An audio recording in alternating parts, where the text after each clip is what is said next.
April 19th, 1986.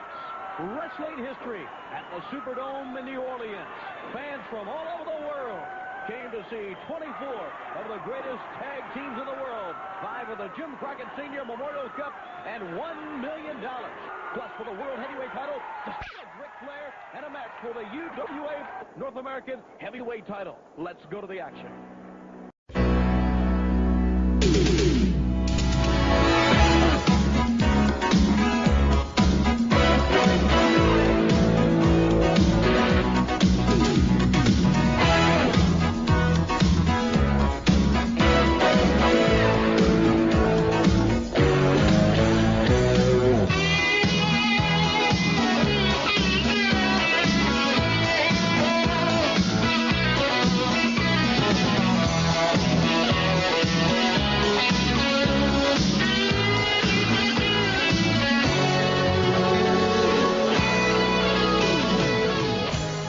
Place to be, Wrestling Network fans. Welcome to episode 41 of NWA Crock and Roll, part 5 of April 1986, and we will look through the second round of the Crockett Cup 1986.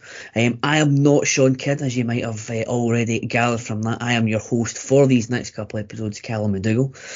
Sean is currently out. He is roaming the world once again, just looking at potential Crockett Cup host cities. He is actually this side of the pond. He is in London this week, looking at the Wembley Stadium bid, I believe. So hopefully, fingers crossed, we're getting the WWE back. Fingers crossed we get the Crockett Cup fairly soon, but Sean will be reporting on that one. But you do still have the 3 of the 4 horsemen with you with you for this one. First off, Dr. G is returning from an absence in the last episode. Dr. G, welcome back. I'm glad to be back. Thank you guys for covering me. I listened to the show. It sounded great. As always, looking forward to breaking things down tonight. And wow, I tell you, I can't believe we're at episode 41. When you said that, I was like, wow, we've done that many episodes already. It's crazy how fast time has gone. I feel like we lost that 1 year in 2020, so it's everything to me just seems like a blur. But happy to be back, and thanks for filling in for Sean. I know you'll do a great job. Thank you very much. Yeah, it doesn't seem like episode 1 doesn't seem that long ago. We've only managed to, thanks to sort of worldwide pandemics and the great Peacock transition of 2021. We've only actually gone through a year of Crockett, which is quite scary. The amount of content we've had in between, but yeah, April of 1986 has been excellent. There have been a few bumps in the road. If you remember back to episode 40, one of the bumps in the road was so great that the next horseman actually broke his microphone from ranting too much. That would be Mr. Scott Shiflett. Scott, have you calmed down since episode 40? Yes, I have calmed down. I'm now relaxed and everything. I'm glad to talk about, hopefully we're coming to the end of this month in Crockett, because it feels like we've been here for the past 4 months. It's because we have, but it's just been an amazing time to talk about Crockett, and we're going to let the good times roll tonight, and I'll be on my best behavior.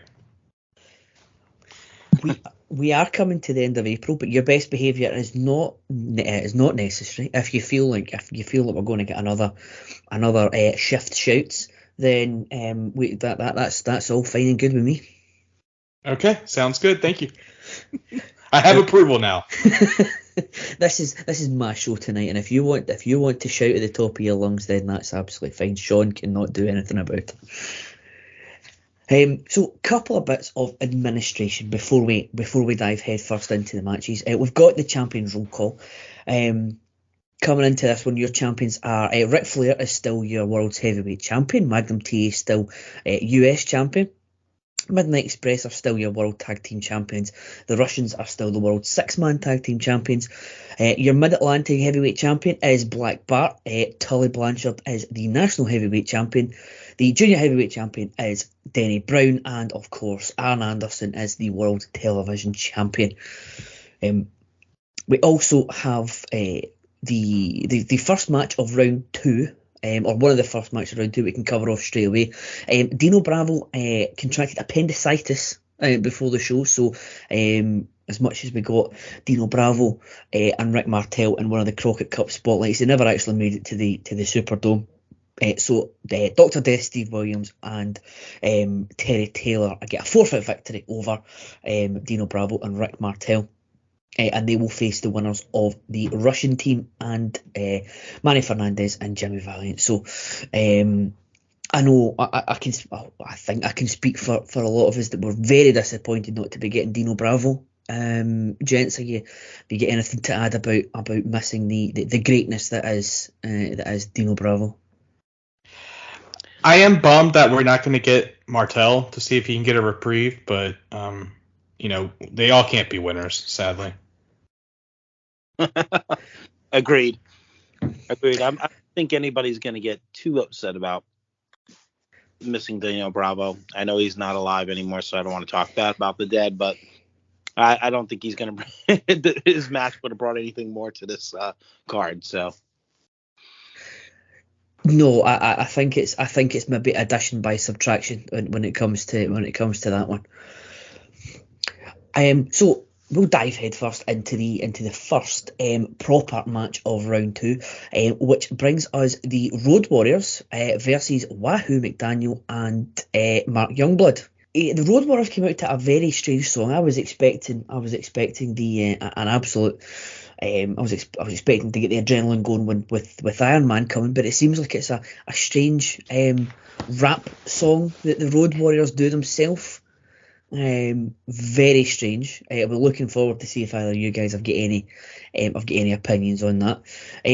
Match starts with Animal and Mark trading off before they both tag out, and of course we get some chops with Wahoo. There's a bit of a chop off between Hawk and Wahoo McDaniel. There is a ridiculous test of strength that Wahoo gets muscled out of, but then fights out. Animal comes in, but is shock horror chopped down by Wahoo.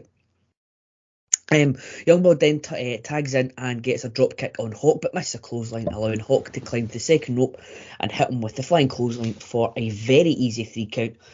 As Wahoo just runs in and just stands and lets his partner get pinned. That was a very, very strange ending. I don't know if there was a bit of mistiming there. So it was fine. It was a match that happened. Not terrible. Probably just worth a star and no more. Yeah, it was fine. I'll go to Scott first. What do you think of this one, Scott? Yeah, I echo a lot of what you said, Calum. But it's like Wahoo McDaniel's controller died when he ran into the ring and was just looking at the pin happen. That's the best way I can describe it. Like, I know you're a gamer as well. It's like his controller died in the middle of the play, and it was just like, oh, I'm stuck here. I will say there was that chop fest between Hawk and Wahoo was pretty nice, and Hawk did have a nice clothesline from the top rope. One thing we did see in this Crockett Memorial Cup is it felt like a bunch of Survivor Series finishes where like it was like, not like their finishing move getting hit. It was like schoolboys or like we see here, a clothesline from the middle rope. So, I went 1.25 stars on this. It wasn't too bad. And the Warriors matches are best when they keep them short, and this was relatively short. Yeah, I think from bell to bell it was no more than 5-6 minutes. I don't think it was perfect. Yeah. I think that's all you need, especially when you've got the Road Warriors, as you say, and Wahoo, because one of the small positives that I can take from Wahoo recently is that he's not as bad if the match is kept nice and short and sweet as the Wahoo appearances, and that's how you get the best of him. Dr. G, what did you think about this about this first match? I agree with you guys. You have really 3 of the 4 in there that you need to keep the match short, and that's the Road Warriors and Wahoo, and that was perfect. I went 1.5 stars. I mean, it wasn't horrendous, but it wasn't anything to really write home about. I thought it was. I love the chop fest. That I love that kind of stuff anyway. So I agree with you, Scott, on that one. I didn't.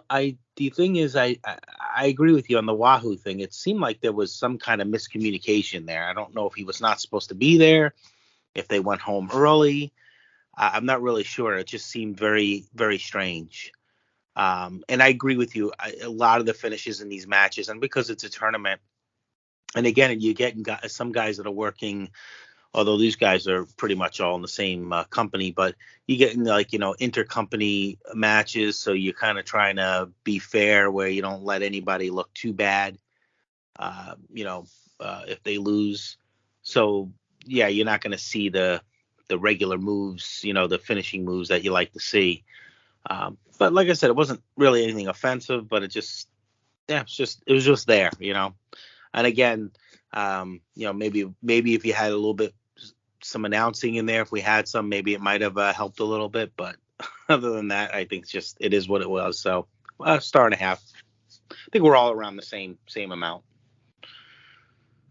Yeah, I think I think we're all roughly in the same ballpark. It wasn't anything spectacular, but yeah, wouldn't necessarily expect anything spectacular from what we've got for the guys that are in the ring, and if they're obviously one of them would need to work again at least once. So understandable from that point of view. So moving on to the next match, we have Jimmy Valiant and Manny Fernandez against the Russian team of Ivan and Nikita Koloff. Before the match, we get Pez Whatley and Paul Jones out to cut a promo in the ring on Jimmy Valiant and his lack of hair. After Shaska Whatley took a lock of it a few weeks back. Whatley says that Valiant is a yellow dog coward and a white Uncle Tom. He don't like ugly women and calls a woman ugly. And challenges Valiant to come and get his hair. He just keeps going.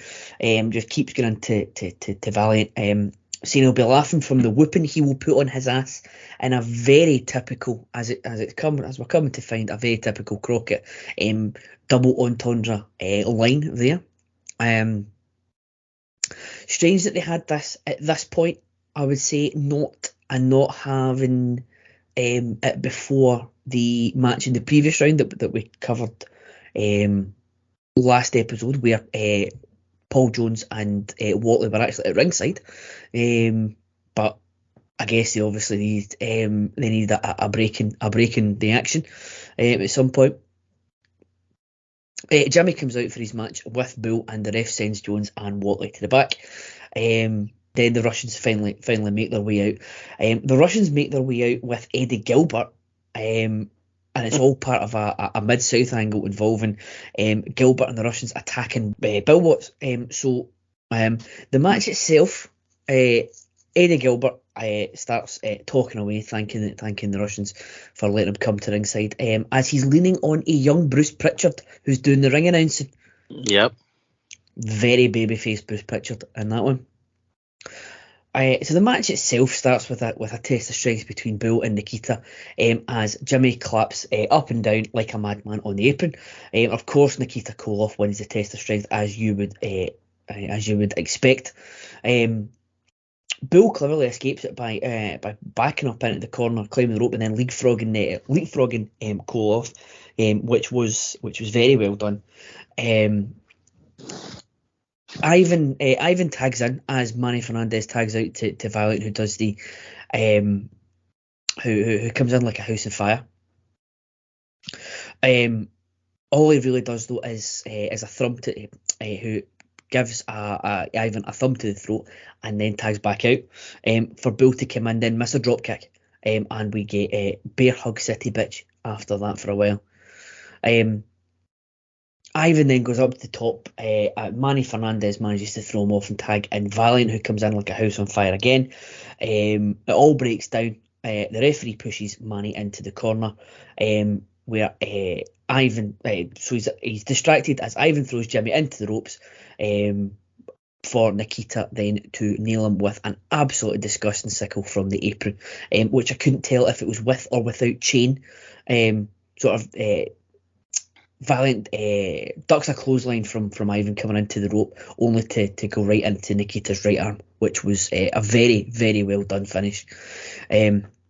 The finish aside, there wasn't much else to the match. It was slightly better than the first one, but again, not anything to write home about, given that again one of them's got to work again. I'm finding a common complaint from me as we go forward is that the matches all seem to be that the guys are working within themselves, because obviously there'll be another match or two for some of them. But it was fine.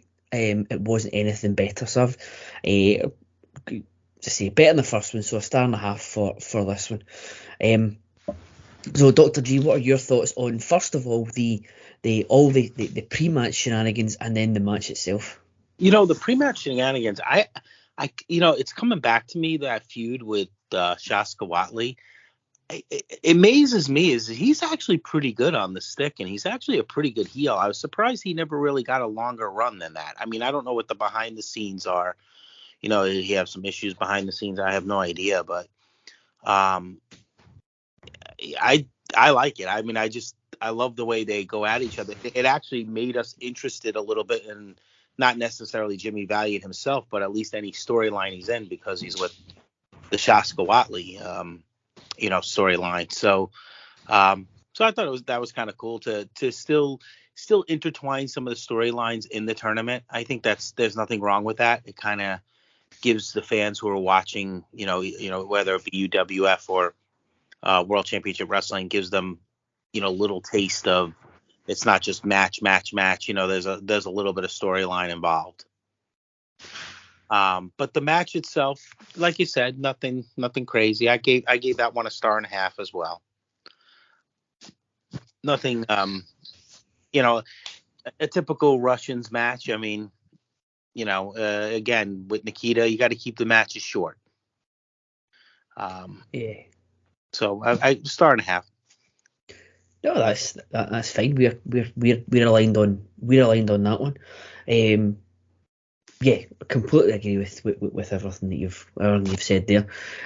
Now, Chef, I know that you have been a massive fan of the whole Pez Watley, Shaska Watley heel turn. So I take it you must have been all in on the pre-match. But what are give us your thoughts about the whole package on this one?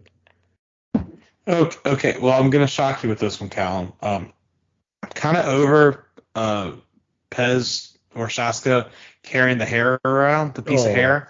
I know it's only been like a week or two, but it feels like I've just been watching it for the past 4 months, so I'm like over it. But it's like I feel like this is pretty gross. And like Pez is just like repeating himself. Like it's like literally the same promo that we've heard before, except for we didn't have Paul Jones to tell him to wrap it up real quick. And then like I didn't understand why Eddie Gilbert showed up, so I'm glad that you explained that, because I was like, is he just trying to get heat with the Mid-South crowd?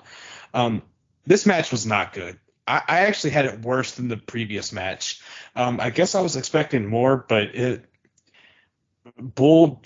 I gave it a star. Like I was okay with Nikita just hitting the sickle, but I don't know if I felt it was too long. But I did not like this match one bit. I don't disagree. I mean, like I said, it wasn't like, we've seen some really bad matches when doing this stuff. So, I mean, it definitely wasn't great. Obviously, if we're getting a star or a 1.5 around there, it's obviously not a great match. But I think with the Russians, I mean, obviously, you want to see those great Nikita clotheslines. But other than that, you're right. There wasn't really much to it. Maybe it was a little too long. Going back to what you're saying about Shaska Watley, I mean, yes, he does, I guess, kind of repeat himself. I guess probably in this aspect because you may be getting a little bit of a new crowd watching it that wasn't watching, World Championship Wrestling, because you got some of the UWF fans. But my point with him was he actually could talk. We never knew that when we were watching him as just a, pretty much a jobber. every week. But yeah, I don't know. I mean, he obviously is very good in the ring, so it's just he had to put it all together. Maybe a long range opportunity for him might not have worked. Maybe he just needed to do it in that little bit of just for that one storyline. Who knows? Because he didn't really do much after that, I don't think. Once he got over the Jimmy Valiant, if I remember correctly from years ago. Yeah. I mean, I'd heard like I think he ends up going to WWF as like a job guy. Yeah, I think you're maybe right. At the end of this year or within like the next 2 at the very least. Yeah. So obviously maybe he had the shelf life with the character. Maybe the fact that he didn't have much more than what we're seeing. Maybe we just thought it was so cool because we're so bored of Jimmy Valiant that we thought that added a little spice to his storyline. So it'll be interesting to see how it goes on and the next over the next month or so that we cover. Yeah, definitely, because it did get off to the hot start. It made us all interested in something that Jimmy Valiant was doing. But it's things like that. Yeah, to you guys' point, what is there else to do once he's moved on from this with Jimmy Valiant? But we'll see, we'll see about that in the coming weeks and months. So I'm guessing we're all really on the same page there that the match wasn't much to write home about. The finish was nice, but nothing more than that. So the next match that we have is the New Zealand Sheepherders against the Rock and Roll Express. So the Sheepherders came out with Jack Victory as normal. They salute their flag, much to the annoyance of the Rock and Roll Express, who then pull out the Stars and Stripes and salute the flag themselves. Starts with all 4 men at various points just beating on each other. Ricky throws Luke into the corner to take a kick from Robert. The Rock and Roll take turns tagging in and out, and Morton drop kicks both the Sheepherders out of the ring. Morton gets a 2 with a crossbody to Luke, who tags in Butch immediately after kicking out. But Ricky then gets a 2 on Butch himself with a sunset flip. Both men tag out. Gibson then misses a corner charge on Luke, who hits the post, and the Sheepherders then just take over and work on Gibson's arm. Outside the ring, Butch throws Robert Gibson's arm into the post, and Luke hits a diving headbutt from the second rope for 2 once they come back into the ring. Robert leapfrogs over Butch and hits a drop kick to then make the tag. Morton comes in, works over both with the classic double, including a double head knocker. All 4 men come into the ring. It breaks down a bit. There is a double drop kick, and the Rock and Rolls go for the pin, but Jack Victory is in is behind the rest back, is able to hit Morton. Or is attempting to hit Morton, Ricky intercepts him and grabs the flag, but hits him, and the bell rings. Hits him with a flag, the bell rings. The Rock and Roll Express lose by disqualification. A bit of more referee bullshit here. Technically, Ricky Morton didn't hit an active participant in the match. He hit the Sheepherders second. The crowd is not happy, and I'm nonplussed about it, to be honest. I'm really coming around on the Sheepherders from the last few episodes that we've seen, but very, very surprised that the Rock and Roll Express didn't progress. The match was very good. I feel up until the finish, which again, just some classic NWA referee BS for me. So 2 3/4 on this one. A better finish would have probably taken it to the 3 or over the 3 mark, but that's where we land on that one. So I believe it's back to Scott for this one. Yeah, I agree, Calum. This was a hot match. I was equally shocked that Rock and Roll Express got eliminated so early. But like you said, like I'm becoming quickly a Sheepherders fan, and there's a tag team that I've become a bigger fan of that we'll be talking about actually next. I just love the tag team work that Robert and Ricky does. Like the hot tags are just amazing. Ricky comes in and is a house of fire halfway through the match. He hits a double drop kick. Jack Victory, I'm glad we had already seen a couple Sheepherders matches where Jack Victory had gotten involved. So I'm glad that we got his comeuppance with this. But it just sucks that it was the flag, like the ref had to disqualify them. But like the bullshit chants from the fans, which I agree with because I wanted Rock and Roll to go further, but also this sets up a nice little. We know for sure because with so many tag teams here, we know for sure that the main heel tag team is the Sheepherders. But yeah, I went 2 3/4. I would love to see more of these 4 going at it. No, completely agree. If we can get more of this on with more of this with a better finish. Just keep them coming. Dr. G, what are your thoughts on this one?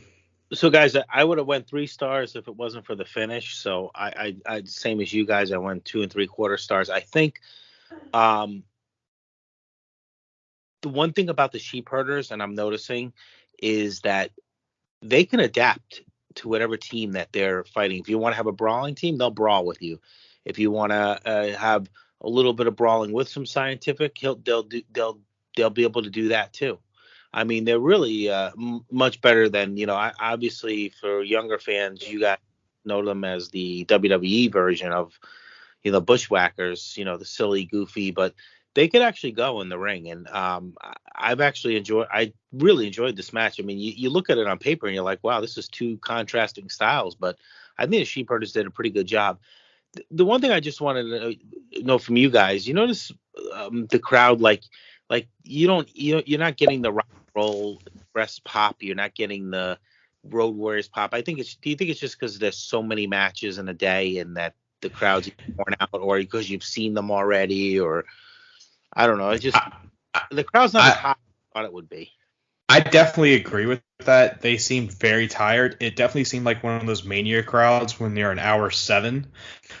Not good because we are only in the second round, and I know this was they had a show in the afternoon and a show at night, but this crowd is dead. I don't know if it's because also it's in the Superdome and they were expecting 70,000 people, as Flair and Dusty both said they don't do jobs in front of 70,000 people, and only like 2,000 to 3,000 showed up. So I don't know if like all the sound is going upwards, so we really can't hear anything, because we can hear some of the people in the front row yelling stuff, but like you said, Dr. G, like it's relatively quiet. It's like a morgue, to be completely honest. I mean there was some matches where the crowd was a little bit hot. It was just, I think I'm not a big tournament guy, so I kind of get it, because after a while I just think there's the luster wears off. Like, okay, maybe the first time you see that team, it's exciting, but then I don't know, you just get worn down from it. But in regards to this match, I mean, the 2 3/4 stars, I think we're right in the match. I think we probably would have all given 3 stars, if the ending wasn't just so. But again, with these tournaments, that's what you're going to get sometimes, because again, the Sheepherders weren't in the Crockett area, so that nobody looks bad. And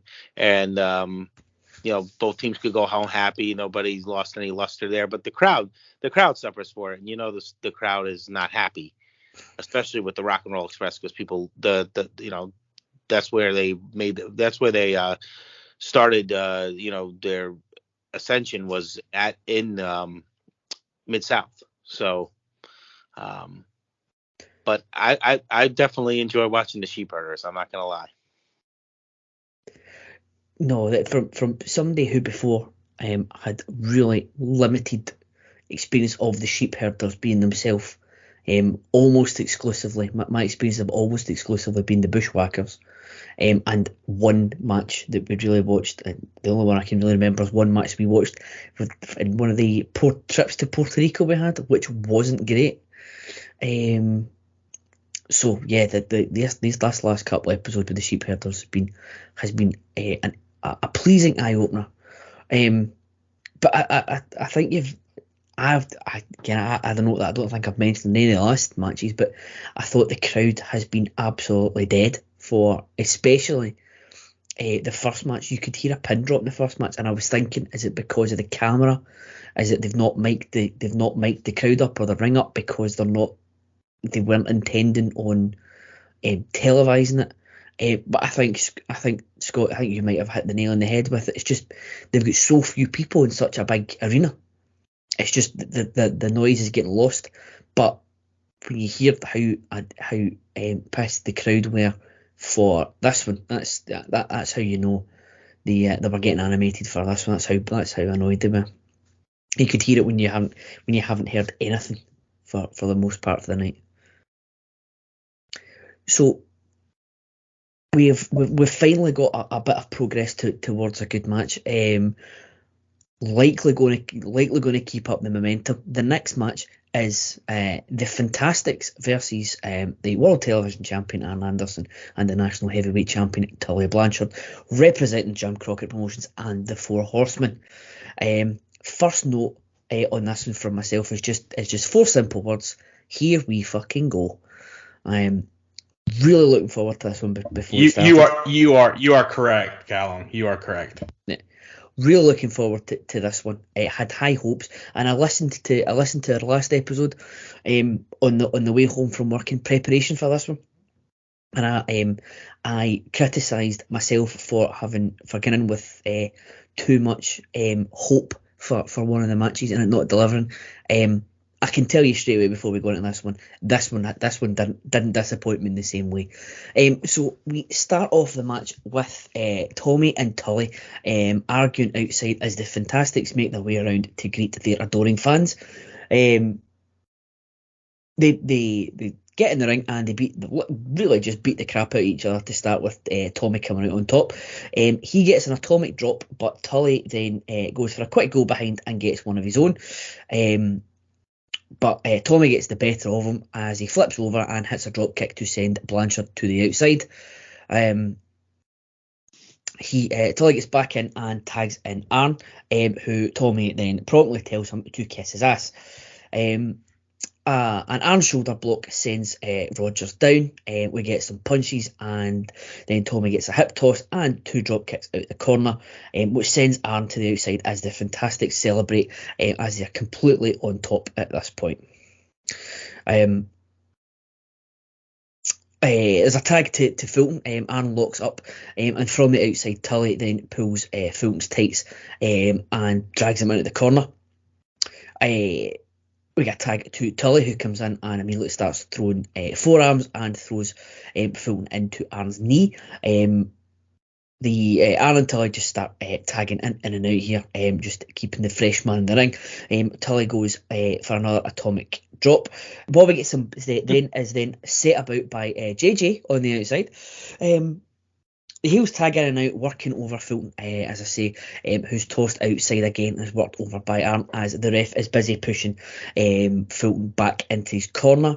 Arn hits a nice spine buster to Fulton for two, and they get more heel heat by working over Bobby Fulton. He gets thrown out to ringside, does Bobby, for a third time. Tommy's then had enough. He comes over and all four are brawling on the outside.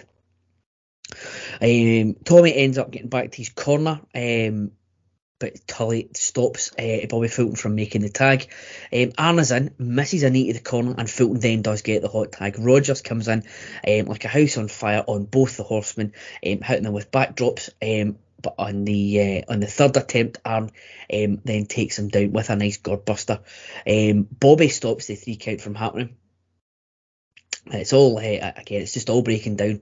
Tully runs in, but the referee pushes him back over to the corner. Arn is going for attempts a body slam, but Bobby Fulton comes in, drops kick Tommy Rogers on top for the 1, 2, and the 3 count. The crowd goes insane as JJ Dillon goes nuts on the outside as the Fantastics have beaten and knocked out Arn Anderson and Tully Blanchard from the Crockett Cup. Massive upset. Didn't see this one coming. It was a banger as I thought, but in the last two matches, you've seen two of the favourites eliminated. One downside to that is we didn't get the Rock and Roll Express and the Fantastics at any point in the tournament, but that match was wonderful to watch. This one does go over the 3-star mark. We go 3 1/4 for this one, but my goodness, this is what we were looking forward to on this one. So Dr. G, you're up first for hopefully gushing comments on this one. Well, if it's Arn, then I'm giving some great comments. Yep, I went 3 1/4 on this. I enjoyed the match. One thing I noticed, the Fantastics, and obviously I think the Fantastics were in Mid-South at this time. They actually had a louder pop. I mean, again, I don't know how the whole show was because we're not watching it all together. Then the Rock and Roll Express, the crowd was really into them. I don't know if you guys picked up on that. They definitely loved them. Like it was awesome. I mean, they were kind of like, you would thought that they were the champs the way they, the crowd was for them. But one thing what I love about when I watch a Tully and Arn match is how they cut the ring in half. Like they take control. I love the way they work together. They're just a fine-tuned machine. Obviously, the Fantastics work very well together as well. I just think a great mixture of styles here. I think it's one of those things I would love to actually see another match with the two teams again. Which I'm not going to say that a lot in this over the next few shows, but I definitely would love this one. So yeah, you got to go 3 1/4 on this. I mean, you could even go 3 1/2. Like you're splitting hairs here, but I really, really enjoyed it. I was definitely the best match of what we've seen so far up until this point. Oh, yeah, by far on that one. Scott, what are your thoughts on it? Oh my God, I love this match. We had seen the Fantastics before, and I was like a fan, but this match made me a fan. Arn and Tully, we already know how great they are as tag team wrestlers, but Fantastics brought it right back to them. They were both on the same level. I was loving, how they were just they beat the hell out of Bobby all over the ring. They cut him. And then they did a great job of cutting off the ring on Bobby Fulton. Like they wouldn't let him in. They weren't allowing the hot tag, which I thought was great. Like, they were and then Tully was trying to like holding the tights on repeated pins, and then they Tommy Rogers has the most beautiful drop kick I think I've ever seen in wrestling. I know I said that a couple episodes ago. It still holds true. And like they finally get the hot tag to Rogers. He's going crazy. Arn hits my favorite move, the Gourd Buster, which I pray someone brings back. I know I say that every episode, but God, it's such an awesome move. And then I was shocked that the Fantastics won. I really thought I was coming in here. I was going to see Arn and Tully win. They'll coast to the finals just because this is, the Crockett Cup. So with NWA, but no, we see the Fantastics win. I went 3 1/2 stars. I loved this match. And it's not even the best match that the Fantastics have this weekend. High praise there from Mr. Schiffler there. I'm just looking over on this one. 4 1/4 I got from Meltzer, which you know what? It's not what not really in the same ballpark as we gave it, but my God, I'm not going to argue with him when it comes to that one. Anything from what we've given up the way is probably fully deserved on for this one. So moving on, I think we'll we could be getting something of even higher quality in this one, as we have Jimmy Garvin and Black Bart taking on the Japanese team of Tiger Mask and Giant Baba. I cannot wait to hear the comments on this one, Mr. Schiffler. So we start off with Pritchard reading off the events which are coming up, as Baba comes in. A very, very strange looking individual, which I think we did comment on the last one. He's just very the whole. It doesn't look as if he's like. It looks as if he's ready to. His body is just ready to give in at any point. He's just very gangly. Is the best way I can describe him. But thankfully, we Tiger Mask starts off the match, which is let down by the fact that Black Bart is the one that he's starting the match off for. We have they were attempting a test of strength. Tiger Mask then does some more high flying stuff and hits a nice sliding drop kick to the outside to send Garvin into the rails, which the crowd did like. To be fair, Giant Baba comes in and just absolutely beats the ever loving piss out of Black Bart for a while. He is quite a scary looking man when he's trying that. Garvin then comes in but gets more of the beat down treatment from Baba, including a pile driver. Very strange to see. Tiger Mask comes in, has the back drop to Bart. The heels then take over and work over Tiger Mask. Garvin gets a small package for the two. Tiger Mask does eventually get the tag to Giant Baba, who is a bit clumsy, but eventually does manage to shoulder block Garvin down. Bart comes in, throws Baba into the ropes, but is only the recipient of another shoulder block from Baba, and another shoulder block before he double chops Bart down.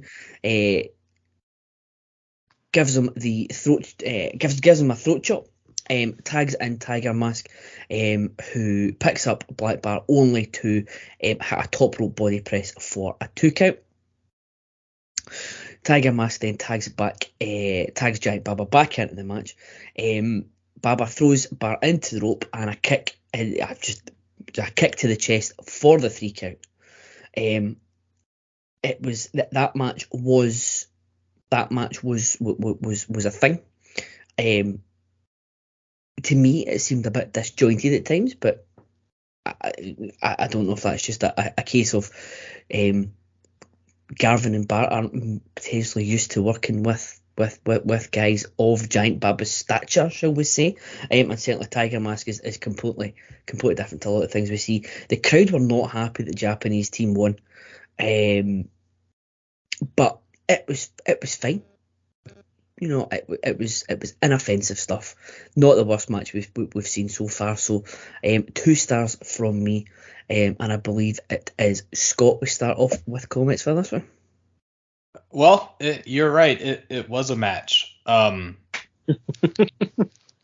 Giant Baba looks like a created wrestler from the PS2 WWE games. Just he's so blocky. Like, that's the only way I can describe it.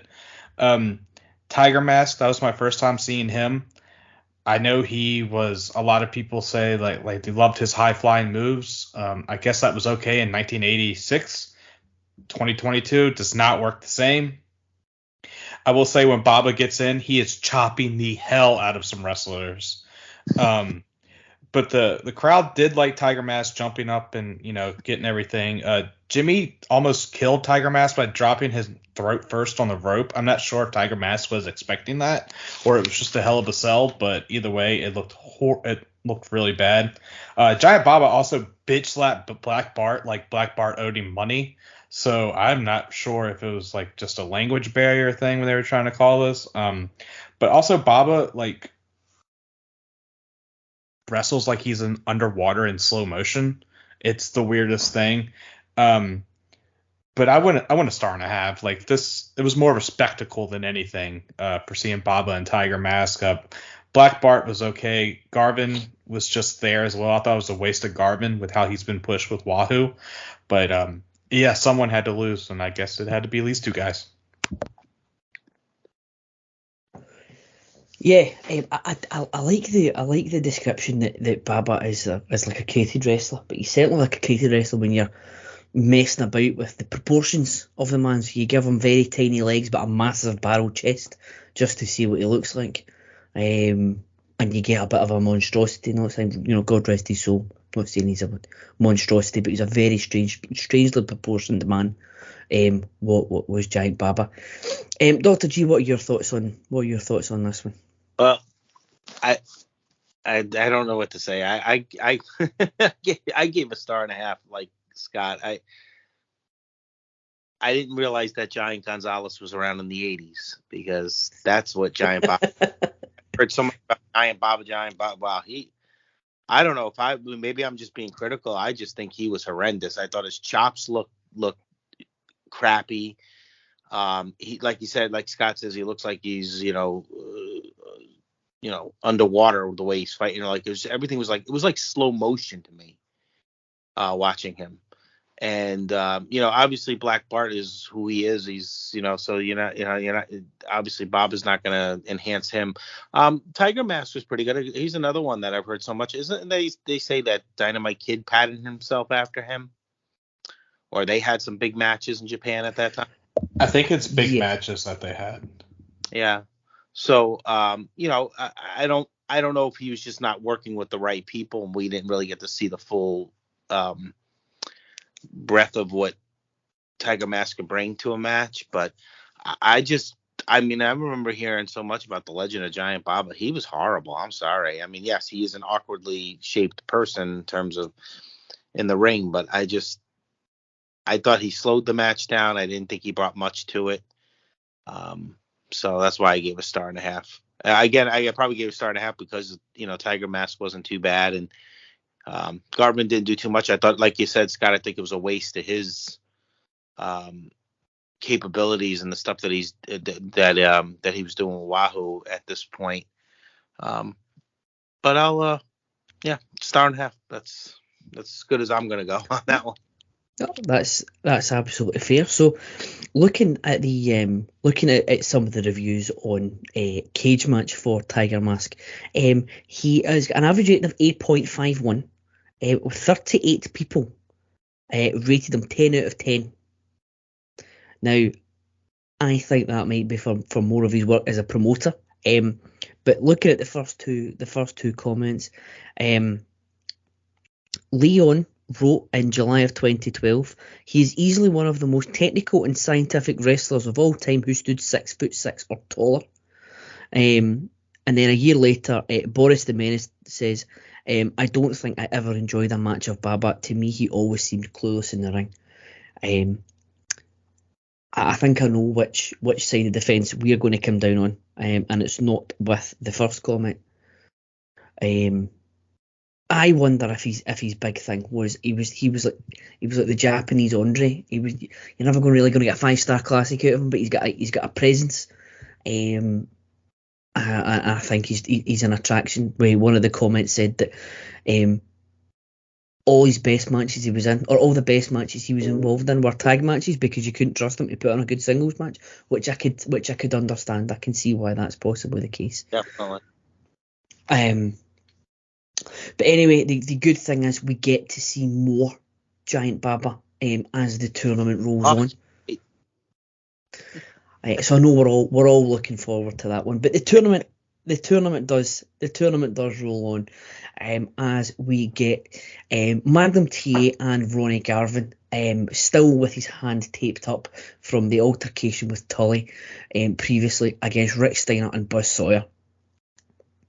So Garvin protecting the kayfabe there with the hand taped up.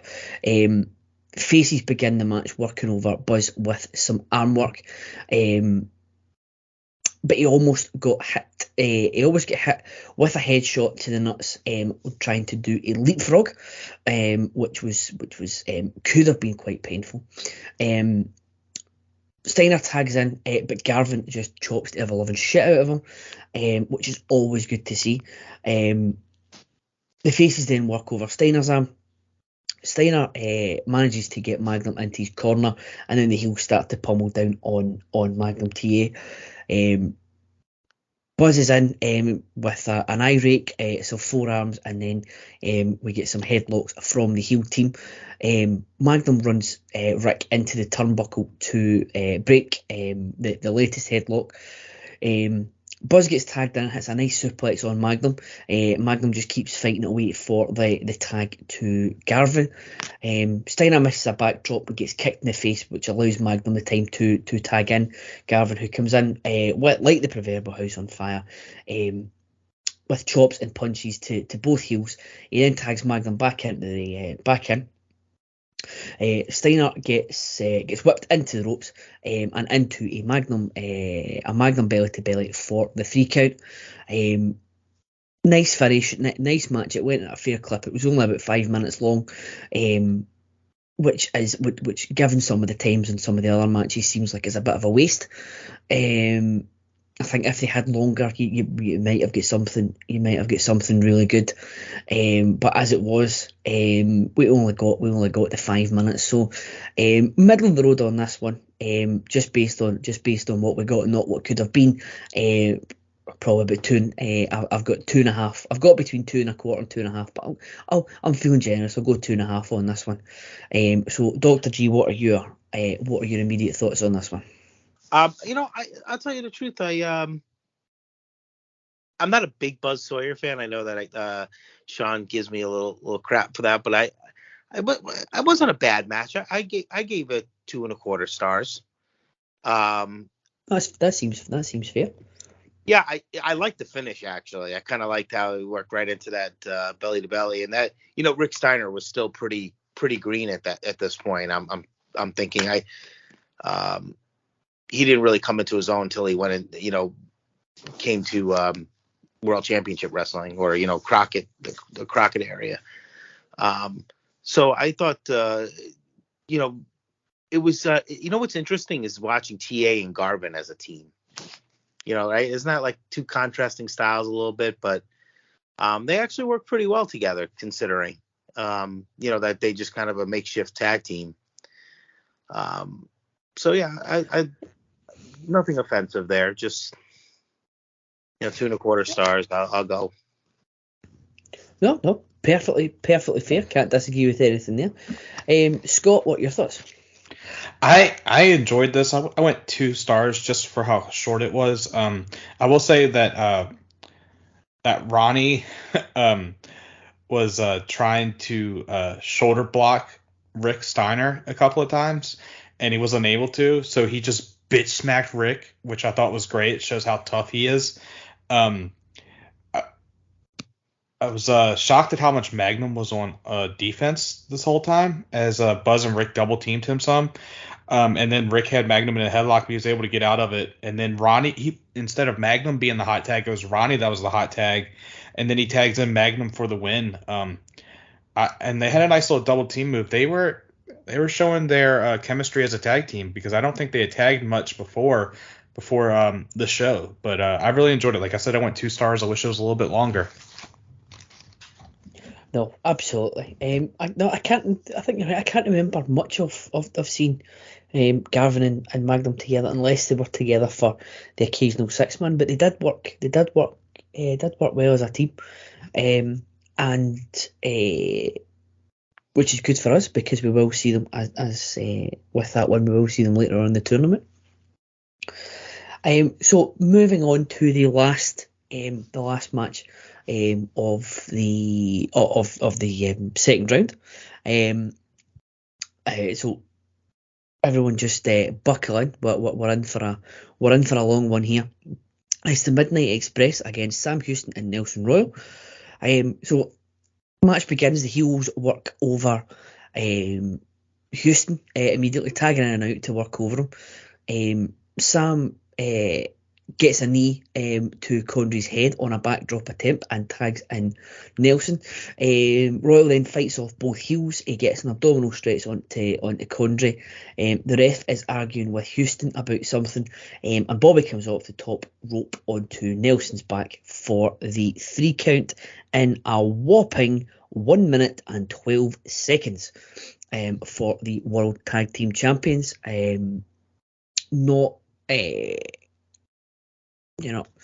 Nothing really to write home about. I've not even got a rating for it. It was that short. It was blink and you'll miss it stuff. But it just seems like it was a match that they've got this thrown together team who had their match in the first round will get them out immediately, and it gives the Midnight Express an easy win to get them through to the next round. So it is what it is. It's a match that happened to basically tick a box to get somebody through to the next round. Scott, do you have any comments whatsoever on this one? I just feel Midnight Express was wasted. I gave it a quarter of a star. This was a nothing match. Like, there was an axe handle to Royal's back, and that was it. Like, this is what I was talking about. There's like the Survivor Series endings. It's like, really, Nelson Royal couldn't take their special, like their finisher.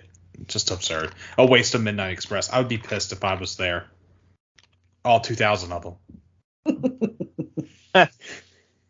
Well, at least they're going to get, if any of them have bought a ticket to the evening one, they'll get to see them again. But I imagine you only bought a ticket to the afternoon show because you were working or something at night, and you only got to see the Midnight Express for a minute. You'd be absolutely furious. Dr. G, do you have anything on this 5-star classic? To be honest with you, I blinked and it was over. I can't really give it a rating. I mean, I don't know. I can't say it's a bad match, but I can't say it's a good match. So I guess you just kind of, I'm gonna say no rating at all for that one. Yeah. No. Don't blame me. I've not got a rating for it either.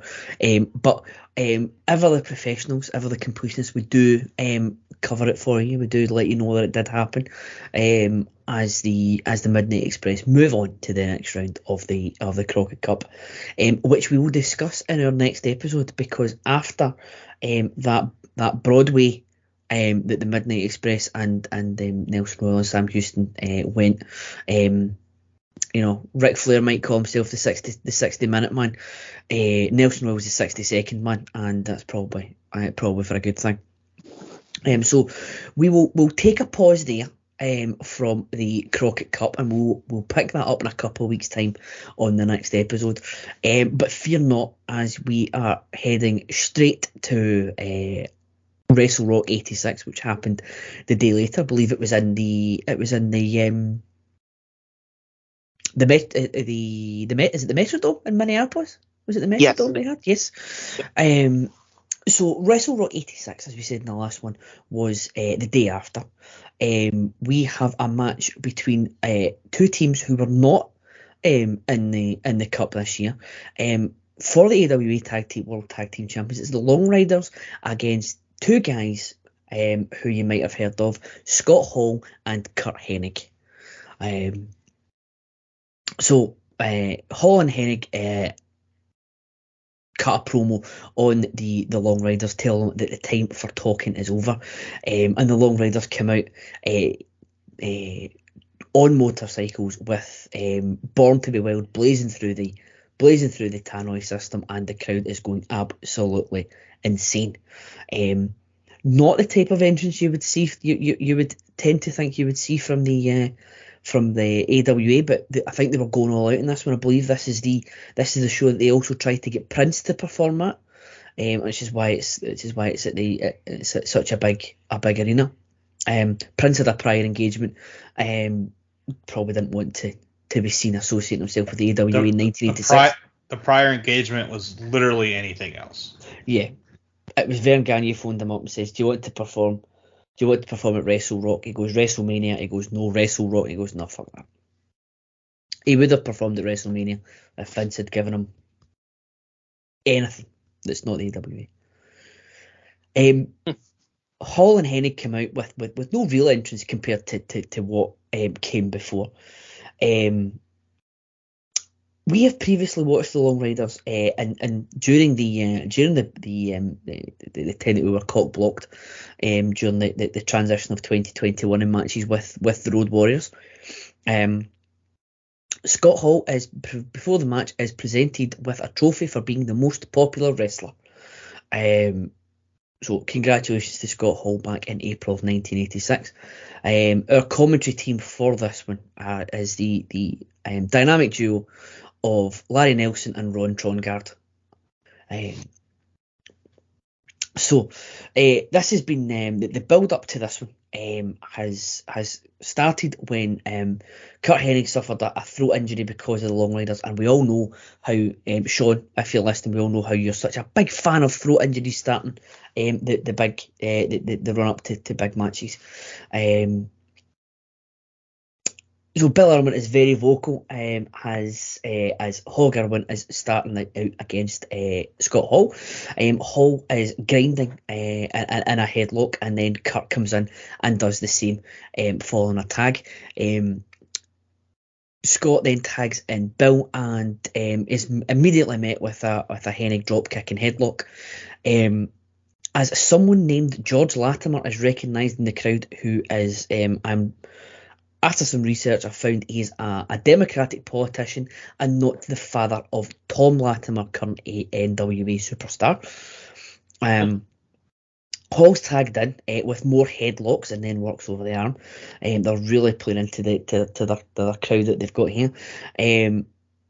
There's a tag that Bill doesn't notice to Curt, and is then met with a drop kick for his troubles for a 2 count. Curt and Bill Irwin then just get themselves into a nice slugfest. There is more headlocks after that. Both men miss elbows on each other, and then we go back into another headlock, which Bill tries to roll over to get a pin 3 times in succession, pulling tights, but doesn't manage to get the 3 count on any of them. Bill drops down, and we get a crisscross spot where Curt lays next to him, and then Bill is forced out the ring. The crowd are going absolutely nuts for Curt. There's a test of strength. Hennig forces Bill into the ropes and does a monkey flip while still holding Bill with both his hands, and rolls over on top of him for a 2, which we thought was nicely done. Bill finally gets a knee and a tag to Hog, who comes in and slams Curt. Bill immediately tags back in and absolutely kills Hennig with a clothesline that flips him up into the air. And even in 1986, Curt Hennig could sell like a mofo. Almost perfect selling, if you ask me. Pause for effect. Heels then work over Curt Hennig some more. Bill misses a second rope splash, and Curt finally gets the tag into Hall. Hall comes in, slams Bill, beats up Hog, and a noggin knocker to both of them. Tags Hennig back in, who throws Bill into the ropes, and Curt hits an absolutely spectacular drop kick, right on the money, and all 4 are. It's all broken down with all 4 in the ring. Bill then throws Curt over the top rope, but he walks into a slam from Scott Hall.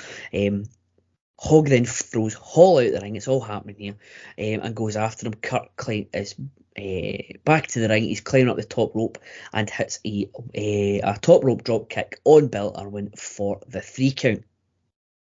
So it was all happening at the end there. Hog comes back in and clocks Curt with a motorcycle boot and then hits Hall. After the match, the faces cut a promo on being hit with boots, with the boots. It had its slow spots. There was a lot of headlocks, but the crowd were absolutely loving it. Curt Hennig looked like an absolute star in this one. Bill Irwin had his good points too.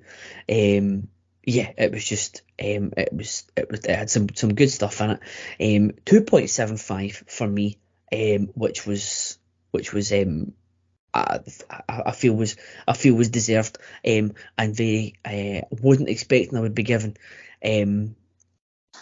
this match a rating like that, because I didn't know what to think of that one, but when we started. So I think I've lost track. I think it's Dr. G. I'm going to first for the comments on this one. Yep. So I tell you the truth, I kind of remember this show a little bit because I've seen it a few times. I couldn't believe, you when you see Scott Hall talk and you like see him like with the mustache, the Magnum PI look. and with that voice where you want to hear Razor Ramon come out, or you want to hear the Scott Hall of the NWO. It's really weird. But in terms of the match, I remember Scott Hall and Curt Hennig being a tag team together, and they were pretty decent. And I didn't know what to expect either with this match. So I gave 2.5 stars. I enjoyed it. It kept my interest. I wasn't looking at my phone or doing something else while I was watching it. So like I said, that does that. That means it has my attention. So I just thought the back and forth. Honestly, on paper, I thought that Hall and Hennig would have won pretty easily, but it wound up being a better match than I expected. So, and the crowd was really hot for it too. It was weird how they set everything up in the Metrodome. I'm not sure how many they had there. They probably had maybe like 25, 30,000 there, if that. But yeah, I thought I was pleasantly surprised. Let's put it that way. Yeah, I'm feeling exactly the same way. I don't know what I was expecting before it, but I wasn't expecting what we got. So yeah, pleasantly surprised. Scott, do you want to round us out for the episode with your thoughts on this one? Yeah, I really like this match. Little note: this is like one of Scott Irwin's last matches before he passed away of a brain tumor. So I did some research to see what they did before. I know the other Irwin becomes the Goon, Wild Bill. So I was just wondering like what happened, but I thought it was very cool. They had the entrance they had. They kind of felt like little Road Warrior-esque. I know we had seen them battle the Road Warriors when they came out on their motorcycles. And it starts off hot. I was shocked that Scott Hall won Most Popular, and they had the trophy out there, and the trophy did not come into play at all. I thought that was like obvious foreshadowing that we were going to have. I would have mentioned that. Yeah, that's a good point. And Hennig, like you guys said, is just bumping like crazy. I was shocked at the start how little offense the Long Riders actually got. I thought that was going to set up for them to get like the surprise win with Hall and Hennig taking most of the match at first. But I just loved it, and like you said, Calum, Curt's missile drop kick was awesome, and then the Irwins even get their heat back after the match. They're beating the hell out of the champs. I gave was 3 stars. I was pleasantly shocked at how good it was. Nice. We're all around the same amount with the match tonight, I have to say. We're all within half a star, quarter star of each other. Yeah, that's a shocker. I think it's because Sean's not here. I think that's exactly what it is. No, yeah, you're absolutely right, and it's I've got the same note. So this is Scott Irwin's last match. I think they found his tumor about a week or so later. So this was it, and obviously unfortunate because it ended up going the way it did for him, which is tragic. But this match this feud had some legs on it. So unfortunate all round, but certainly for Scott, who would he would retire once he found that, and then unfortunately pass away on that one. But yes, what a way to go out. If you're going to choose to have your last match, you might as well make sure it's a banger. So that is it for this episode, gents. Coming up in the next one, we have got obviously the conclusion of the Crockett Cup, all the way through to the final, and we will revisit WrestleRock 86 for another couple of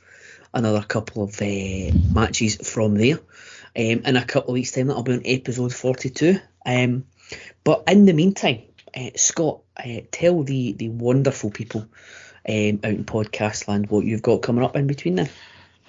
Yeah, you guys can check out Pop Goes to the Basement. We're currently reviewing Pop Goes to the Couch. Currently reviewing Moon Knight.